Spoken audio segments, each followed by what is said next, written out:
Pada April 1922, sebuah keluarga beranggotakan 6 orang ditemukan tewas di pertanian mereka setelah dipukul hingga tewas dengan benda tumpul. Bukti menunjukkan bahwa keluarga tersebut telah meninggal selama beberapa hari, tetapi para saksi mengklaim telah melihat seseorang tinggal di rumah itu sehari sebelumnya. Yang lebih mengerikan, ini berarti bahwa pembunuhnya tinggal di pertanian itu hampir selama seminggu sementara mayat keluarga tersebut membusuk di lumbung. Hingga kini, identitas pelaku masih menjadi misteri. Namun apakah sudah ada tanda-tanda aneh 6 bulan sebelum pembunuhan?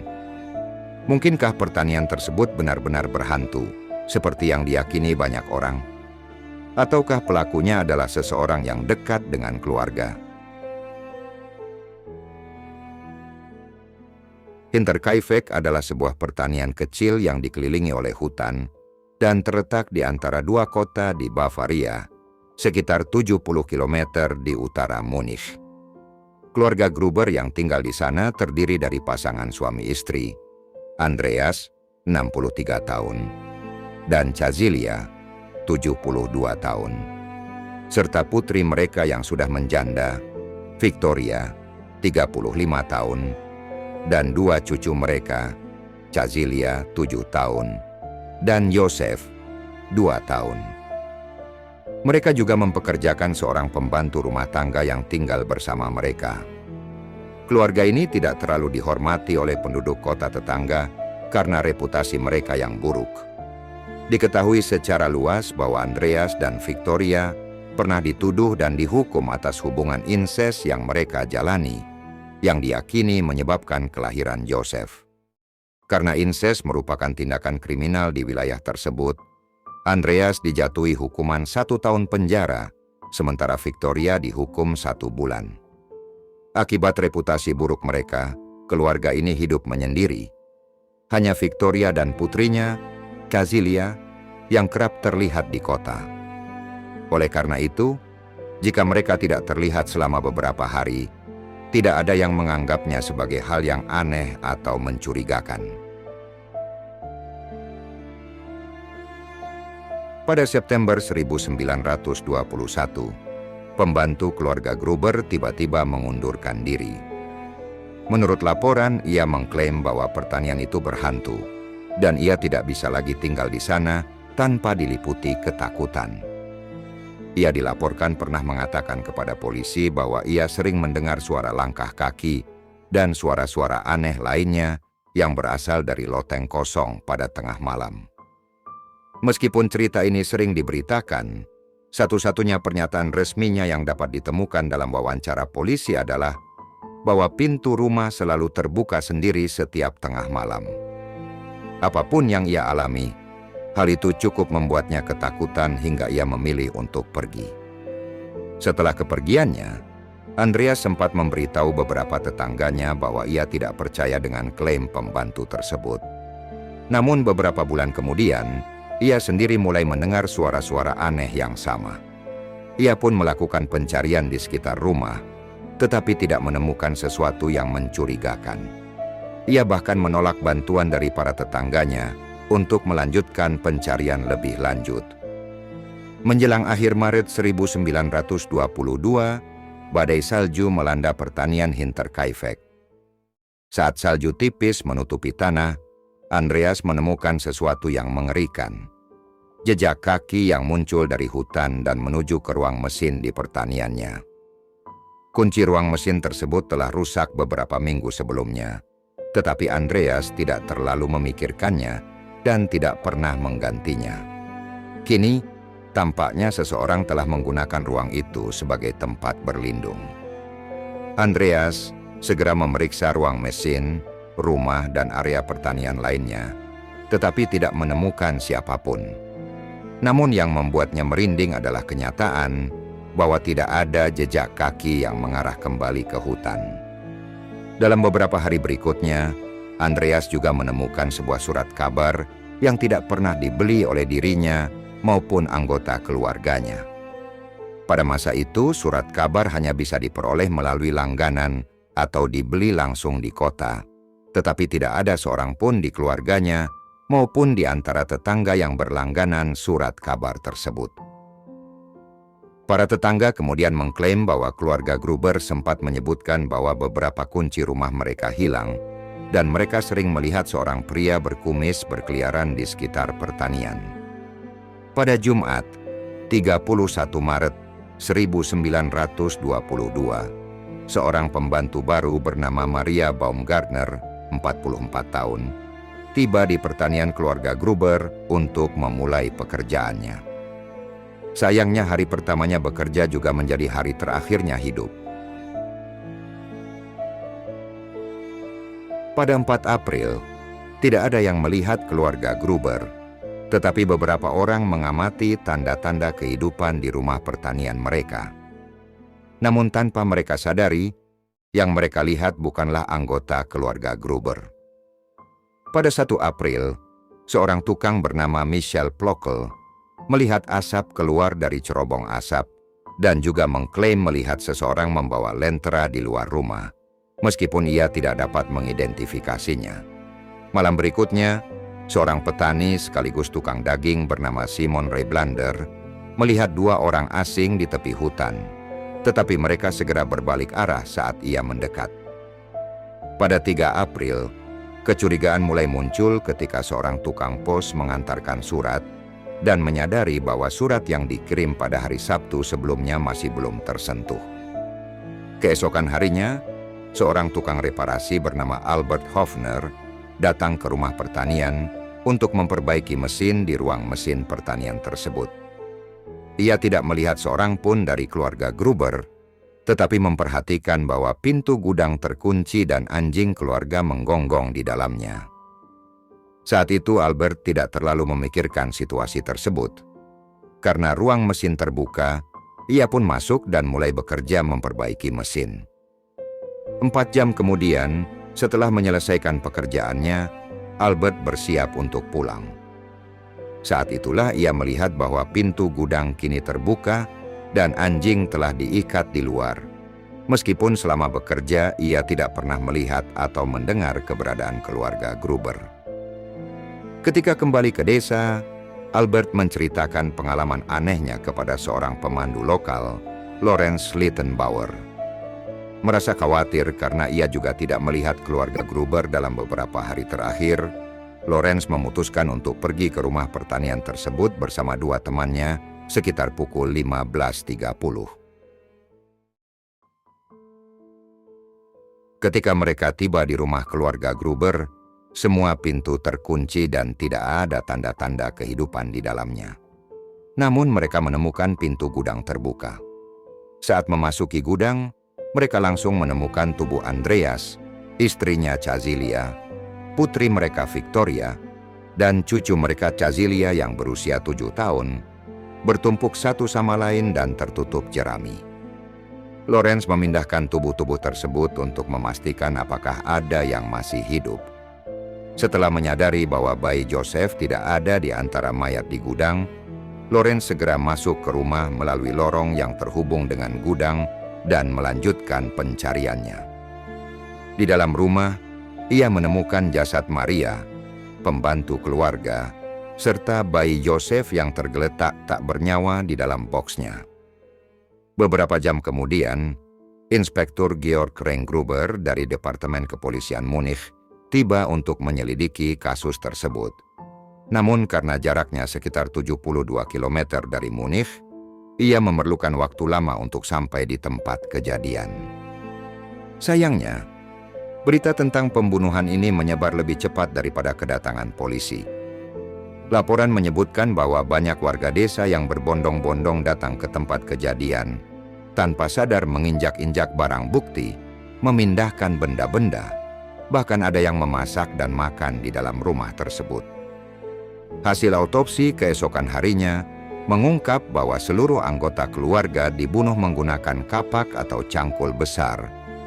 Secara mengerikan, hanya Cazilia yang lebih muda yang tidak langsung meninggal akibat hantaman benda tajam tersebut. Ia bertahan hidup selama beberapa jam setelah serangan, mengalami trauma yang luar biasa, hingga akhirnya mencabut rambutnya sendiri sebelum meninggal.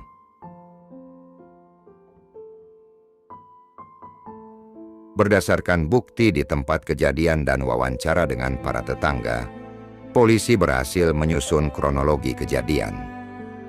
Malam itu, sang pembunuh atau para pembunuh diduga telah memancing anggota keluarga ke gudang satu persatu, mungkin dengan cara memanggil mereka atau menciptakan gangguan di dalam gudang. Begitu masuk ke dalam gudang, setiap anggota keluarga langsung dipukul di kepala dengan kapak. Victoria dan ibunya, Cazilia, juga menunjukkan tanda-tanda dicekik, yang mengindikasikan bahwa mereka mungkin telah dicekik terlebih dahulu sebelum dipukul untuk memastikan kematian mereka. Keempat korban di gudang menerima beberapa hantaman, dengan Victoria menerima hingga 9 kali pukulan. Setelah itu, pembunuh masuk ke dalam rumah, membunuh Maria di dalam kamarnya. Korban terakhir adalah bayi Yosef, yang hanya dipukul sekali hingga langsung meninggal.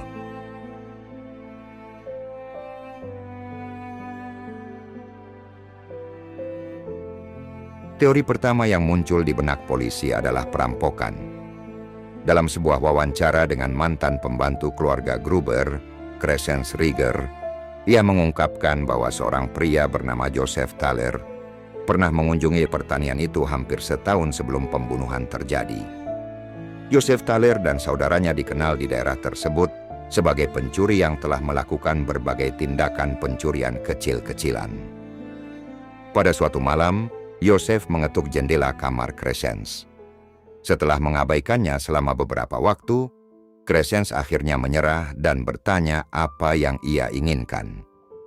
Yosef tampaknya mengisyaratkan niatnya untuk merampok pertanian itu dan menanyakan kepada Crescens di mana keluarga tersebut tidur. Crescens menolak menjawab pertanyaannya dan pura-pura tidak tahu. Saat berbicara dengan Joseph, ia melihat seseorang bergerak di balik semak-semak di belakang Joseph. Namun Joseph mengklaim bahwa ia sendirian. Meski begitu, Crescens melihatnya pergi bersama seseorang yang ia duga adalah saudaranya. Ia juga melihat kedua pria itu berdiri di dekat lumbung sambil menatap ke arah atap. Kecurigaan polisi semakin kuat setelah Crescens menyatakan bahwa 2 tahun sebelumnya, saudara Thaler pernah bersembunyi di lumbung. Tetapi Andreas Gruber berhasil mengusir mereka dengan menembakkan senapan ke arah mereka. Meskipun saudara Thaler tampaknya merupakan tersangka yang kuat, polisi menemukan uang, emas, dan perhiasan yang masih tertinggal di rumah keluarga Gruber setelah pembunuhan terjadi.